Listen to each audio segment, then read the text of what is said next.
સીતારામ વેવાય. અરે લે આવો આવો વેવાય. સીતારામ સીતારામ. બેહો બેહો બેહો બેહો.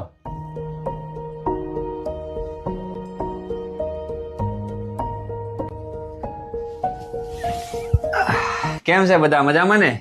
અરે બધાય મજામાં છે વેવાય. તમે કેમ છો બધા એ કયો? લગ્નની તૈયારી કેવી ચાલે છે?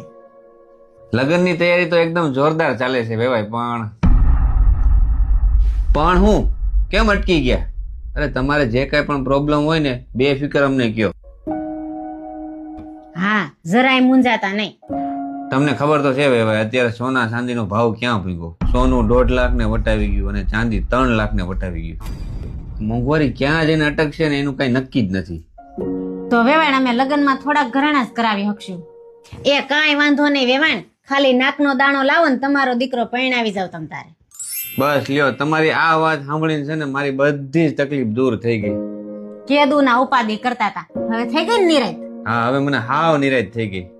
પણ વેવાય જયારે હારો સમય આવશે ત્યારે ઘરેણા કરાવી દેવા જોઈએ હો.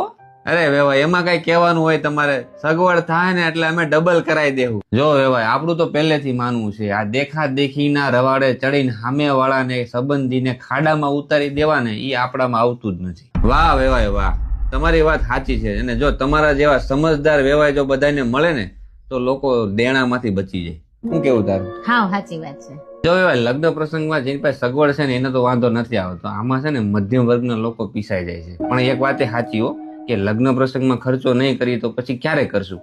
પણ આપણે ખર્ચો કરવો જોઈએ આપણી પરિસ્થિતિ પ્રમાણે, અને સામેવાળાને પણ એની પરિસ્થિતિ પ્રમાણે આપણે ખર્ચો કરાવવો જોઈએ. હા વેવાણ, આપણા કાઠિયાવાડમાં કહેવત જ છે ને, પસેડી હોય ને એવડી હોડ તણાય. તો મિત્રો આ વાત તમને કેવી લાગી ને કોમેન્ટ કરીને ખાસ કહેજો. અને જો વિડીયો સારો લાગ્યો હોય ને તો 10 પરિવારોને શેર કરજો.